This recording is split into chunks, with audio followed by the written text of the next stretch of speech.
ዛሬ በእጃችን ይዘን የምንዞረው ስልክ ላይ ያለው ሶሻል ሚዲያ የተሰሰር መገናኛችን ወይስ የነፍሳችን እስር ቤት? ዓለም እንግዲህ እንደተሳሰርን ተናግራናለች። እኛ ግን ለብዙ ጊዜ ከራሳችን አጠገባችን ካሉ ሰዎች እንዲሁም ከእግዚአብሔር ከተራራቅን በጣም ቆይተናል።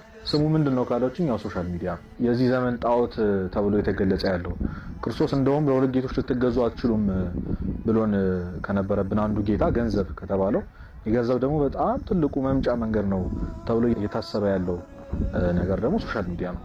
ሶሻል ሚዲያውን የማይጠቀም ሰው የለም። ሶሻል ሚዲያን የማያውቅ ሰው የለም። በሱ አፌክት ያልተደረገ በተለይ ደግሞ በሱሱ በሶሻል ሚዲያ ያልተጠቃ ወጣት አለ ብዬ አላስብም። የብዙዎቻችን ወጣቶች ህይወት ላይ ተጽዕኖ እያመጣ ያለው ስለ ሶሻል ሚዲያ ዛሬ በሰፊው እነጋገራለን። እግዚአብሔር ከኛ ጋር።